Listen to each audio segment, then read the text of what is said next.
बीदर के विभिन्न दलित संगठनों की ओर से बीदर के पत्रिका भवन में एक प्रेस मीट आयोजित की गई, जिसमें कहा गया कि सचिन का निधन हो गया है। कट्टी तुंगाड़ा तालुका भालकी जी बीजेपी मंत्री प्रियंक खरगे को घेरने के लिए आत्महत्या मामले का राजनीतिक इस्तेमाल करने की कोशिश कर रही है।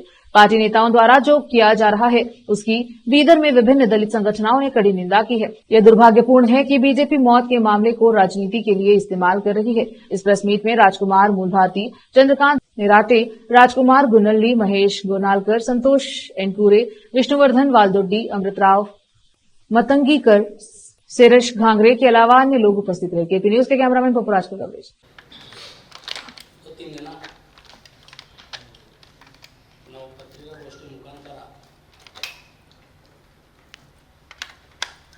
ಸಮಸ್ತ ಎಲ್ಲ ಜನರಿಗೆ ಸತ್ಯ ಒಂದು ಮಾಹಿತಿಯನ್ನು ನೀಡಬೇಕೆಂಬ ದೃಷ್ಟಿಯಿಂದ ಇವತ್ತೇ ನಾವು ಜಿಲ್ಲೆಯ ವಿವಿಧ ದಲಿತ ಸಂಘಟನೆಗಳ ಪದಾಧಿಕಾರಿಗಳು ಸೇರಿ ಒಂದು ಮಾಹಿತಿಯನ್ನು ನೀಡ್ತಾ ಇದ್ದೀವಿ.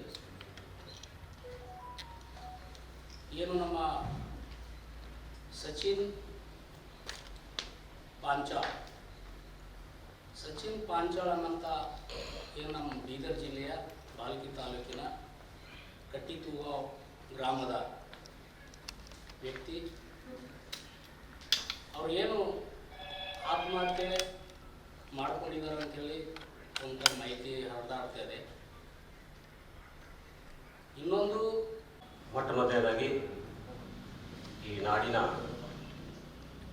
ಎಲ್ಲ ನಾಗರಿಕರಿಗೆ ಹೊಸ ವರ್ಷದ ಹಾರ್ದಿಕ ಶುಭಾಶಯಗಳನ್ನು ಕೋರ್ತಾ ಈ ಪತ್ರಿಕಾಗೋಷ್ಠಿಯನ್ನು ಕರೆದ ಒಂದು ಉದ್ದೇಶ ಏನಪ್ಪ ಅಂದರೆ, ಇತ್ತೀಚೆಗೆ ನಾವು ಪತ್ರಿಕೆಗಳಲ್ಲಿ ನೋಡ್ತಾ ಇದ್ದೀವಿ, ಫೇಸ್ಬುಕ್ಕು ವಾಟ್ಸಪ್ಗಳಲ್ಲಿ ನೋಡ್ತಾ ಇದ್ದೀವಿ, ಈ ರಾಜ್ಯದ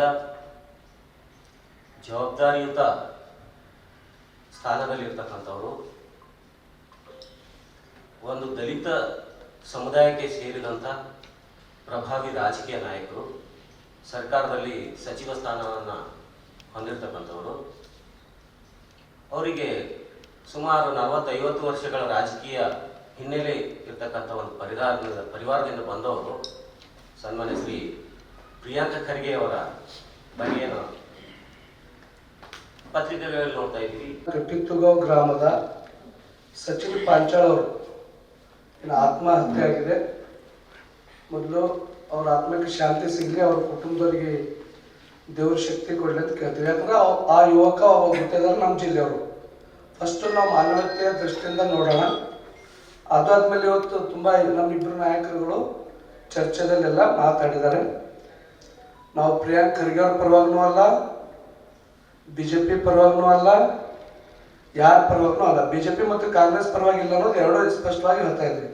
ನಾವೇನು ಹೇಳ್ತಾ ಇದ್ದೀವಿ, ಡೆತ್ ನೋಟ್ ಏನಿದೆ ಅದರಲ್ಲಿ ಪ್ರಿಯಾಂಕ್ ಖರ್ಗೆ ಅವ್ರ ಹೆಸರು ಇದೆನಾ ಅಂತ. ಡೆತ್ ನೋಟ್ ಅಲ್ಲಿ ಒಂದ್ ವೇಳೆ ಪ್ರಿಯಾಂಕ್ ಖರ್ಗೆ ಅವ್ರ ಹೆಸರು ಇರ್ತಿತ್ತಂದ್ರ ನಾವು ಕೂಡ ರಾಜೀನಾಮೆ ಕೊಡು ಅಂತ ಹೇಳ್ತಿದ್ವಿ.